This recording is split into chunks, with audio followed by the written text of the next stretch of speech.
ბავშვებო, როგორ ხართ?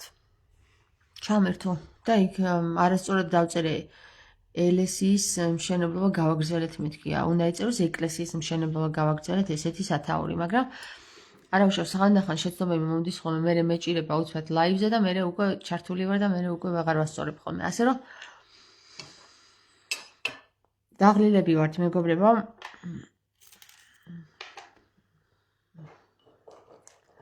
ორი დღეა უკვე ეკლესიაზე ვართ და გავაგრძელეთ ეკლესიის მშენებლობა. ეხლა ჩირს მივირთმე, ვაშლის ჩირს და ჩაის.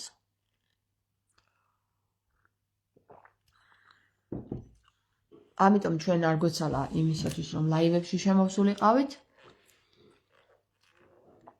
მოგესალმებით ყველას და საყვედური მივიღე უკვე, სად დაიკარგე მეფეო. ჩვენო მეფეო, სად დაიკარგეო.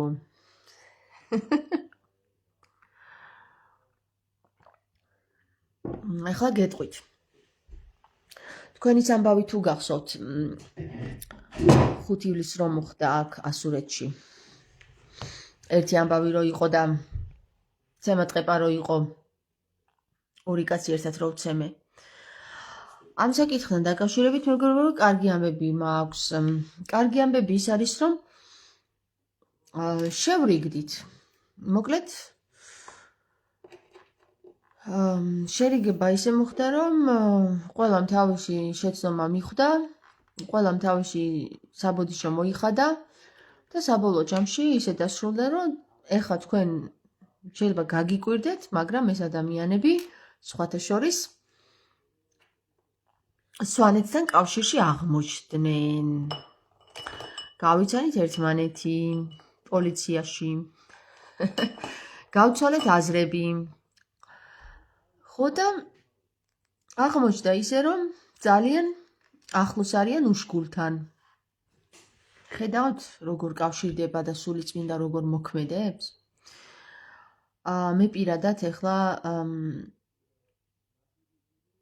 როდესაც ამ ეკლესიას დავასრულებთ მეგობრებო და სხვათა შორის დღეს მადლობა მინდა გადაუხადო ქალბატონ ნანას. 101 ლარი გადმოურიცხავს. გვარს არ დავასახელებ რა, მოდი ინკოგნიტოდ დავტოვებ, მაგრამ თვითონ მიხვდება. ქალბატონ ნანის დიდი მადლობა ჩვენი დაფინანსებისთვის.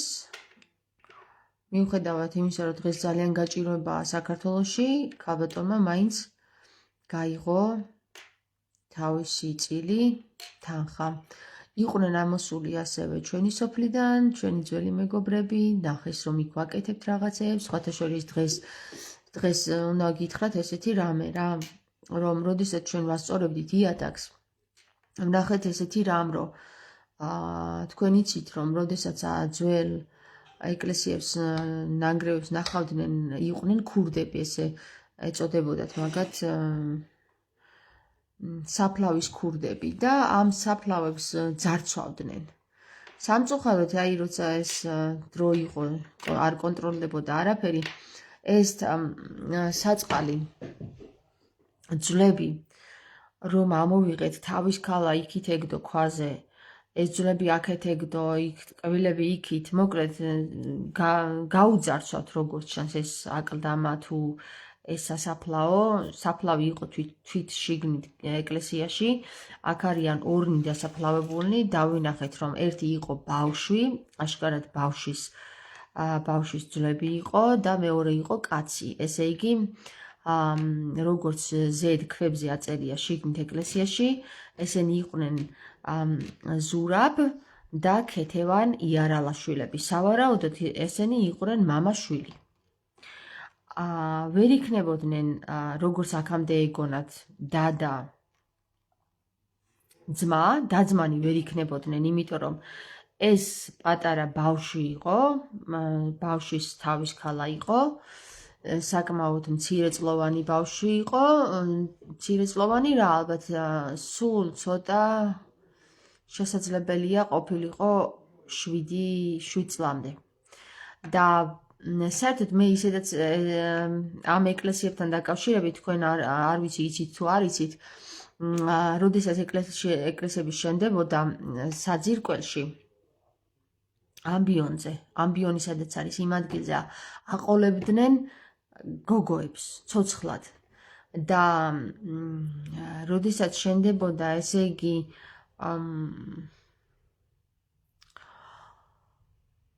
ციხესიმაგრეებში აყოლებდნენ ბიჭს. აი ესეთი რაღაცა ავადმყოფური ის ჰქონდათ რა, რიტუალი. და ჩემი მოსაზრება იყო, რომ ეს ბავშვი ხო არ ჩააყოლეს, თქვათ, აი აქ რიტუალის დროს, როდესაც ეს ეკლესია აშენდა, მაგრამ მე კითხვა მიჩნდება, ეს არის პატარა ეკლესია, ძალიან პატარა ეკლესია და ამ პატარა ეკლესიაზე არ ამგონია, რომ ბავშვი გაეწირათ. საერთოდ დიდ ეკლესიებს აყოლებდნენ ხოლმე ბავშვებს. უნდა ყოფილიყო აუცილებლად გოგო. და ამბიონის ქვეშ უნდა მოყოლილიყო და სხვათა შორის ეს თავის ქალაქ ამბიონის სადაც ამბიონია, ამბიონის აი კიბე რო უნდა ადგა ფეხი, იქ ვიპოვეთ რა. ზღვარზე ვიპოვეთ და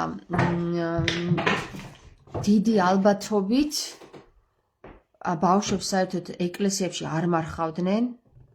საერთოდ ეს ცნობილია, რომ თუ ბავშვი გარდაიცვლებოდა, ეკლესიებში მარხავდნენ მღვდლეებს, მსახურებს, იქვინ მსახურებდა, მაგრამ ბავშვის ეკლესიაში დაკრძალვა ცოტა მეუცნაურა რა, მართლა მეუცნაურა და ვფიქრობ, რომ ხო არ ჩააყოლეს აი ეს ბავშვი ამ ეკლესიის მშენებლობას.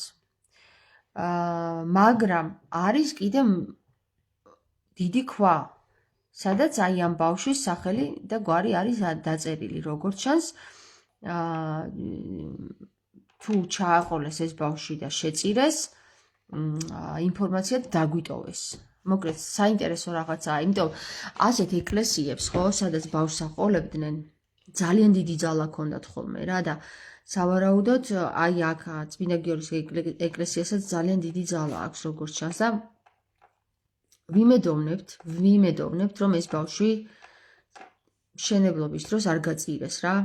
ძალიან პატარა ეკლესიაა მაგისათვის, რომ გაიწერეთ, თუმცა მე გამიგია, რომ პატარა ეკლესიებშიც კი აკეთებდნენ ამას.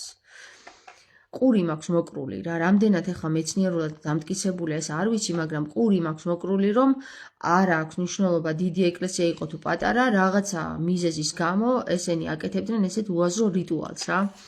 არ ვიცი ესენი ვინ იყვნენ საერთოდ ეკლესიაში, რატო უნდა ჩააყოლო ბავშვი, როდესაც ღმერთთან გაქვს კავშირი და ღმერთს უშენებს სახლს, ცოცხლად ბავშვი როგორ უნდა დამარხო. წარმოგიდგენიათ ესეთი რამე? ეს ხო სადისტურია, ეს ხო იახვეს უფრო გავს ვიდრე ქრისტეს. მოკლედ აღარ ვილაპარაკოთ მაგაზე. კარგი ის არის, რომ ჩვენ გავიგეთ ახლა სად ესვენენ ეს ადამიანები, ეს ქვები ისევ დავალაგეთ, სადაც უნდა ყოფილიყო. აქეთ მხარეს კუთხეში მამაკაცი იყო, იქეთ მხარეს ეს პატარა გოგო იყო. შუაში ესვენა ეს გოგო, აი პირდაპირ ეკლესიის შუა გულში ესვენა ეს პატარა გოგო. ეხლა იცით რა არის პირდაპირი მნიშვნელობით ქალის ეკლესიაში დამარხვა არ იყო ესე მიღებული. და რატომ გადაწყვიტეს, რომ მაინც აი ამ პატარა ეკლესიაში ეს გოგო დაემარხათ? ეგ უკვე ნამდვილად გამოსაძიებელია რა. ხვალ უკვე მოვჩებით ალბათ იატაკს, თუ ვერ მოვჩებით დავიწყებთ მაინც და ხვალ გაჩვენებთ რაც გავაკეთებთ. კარგით? ახლა დაგემშვიდობებით. თუ ვინმე სამოსვლა უნდა ეკლესიაზე ამოვიდეს, ველოდებით დიდი სიხარულით. ვისაც ჩემი გაცნობა უნდა და ძალიან ბევრი რომ წერთ ხოლმე რომ შევხვდეთ და გავიცნოდო, დიდი სიამოვნებით ამობრძანდით. თუ გინდათ დამირეკეთ და მე თვითონ გაგიძღვებით თუ არ იცით ადგილი და ტერიტორია სად არის ტერიტორიულად ეს ეკლესია, ამობრძანდით, მოგვეხმარეთ, გავიცნოთ ერთმანეთი, თუ ვერ მოგვეხმარებით გავისაუბროთ და ასე შემდეგ. ლაშა გინდა შენც ერთი ორი სიტყვა თქვა? მარინუს შენ გამასწრეს. დღეს ბევრი იმუშავეს ბიჭებმა და დაიღალნენ რა. სხვათა შორის დღეს ნარიმანზეც ვისაუბრეთ.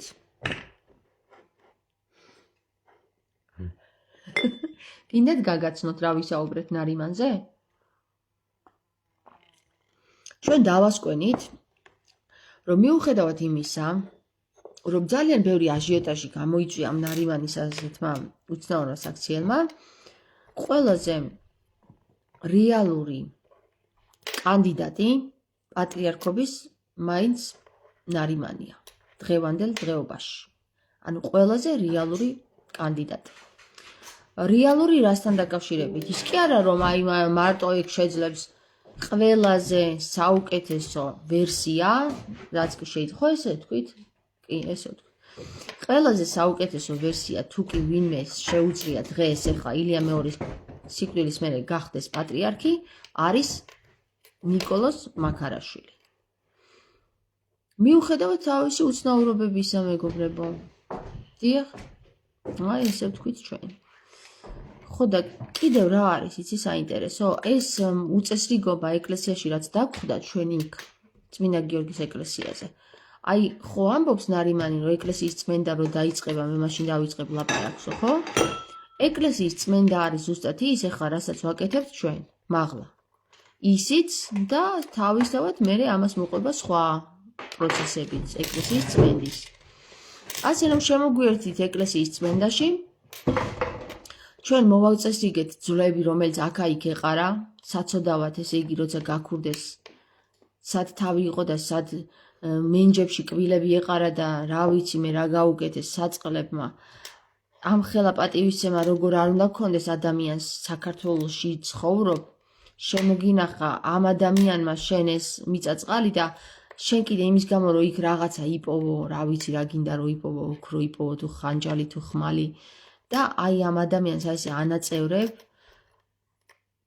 აქეთ-იქით როგორც აი აჯაფსანდალი ისე ურევ იმ ძვლებს და ესე ყრი და იქ კამფეტების ქაღალდებს აყრი მერე შიგნით. აი ძალიან მარაზმი იყო რა რაც დღეს ვნახეთ რა. კამფეტების ქაღალდები ვიპოვეთ შიგნით. ჯერ კიდევ რა იყო? რა ერქვა იმ კამფეტს? სახელი გამახსოვს. ბინკო თუ რაღაცა ჯანდაბური რაღაცა. არც თუ ისე ადრინდელი. დაჟე დაახლოებით ალბათ ესე 40-30 წლის წინ ჯერ კიდევ ეს კამფეტი შეიძლება არც იყო გამოშვებაში. ასე რომ თუ სხვებს არ აქვთ პატივისცემა თავის წინაპრების მიმართ, აგერ ღმერთმა მიგვიყვანა და მოგვაწესრიგებინა მერე იქ პატარა ისე ქვების აკრთამა გავაკეთეთ, იქ ძვლები მოვაგროვეთ, შიგნით ჩავდეთ და ქვა დავახურეთ ზედ, რომ ესე არ ყრილიყო აქეთ-იქით რა. ეკლესიის შიგნით წარმოიდგინეთ. ასე რომ ცოტა მორიდებით მაინც იყავით თუ რამეს იპარავთ, კაცო. თუ რამეს იპარავთ, ქურდებო. მოწიწებით მაინც მოიპარეთ ის რაღაცა, რასაც იპარავთ.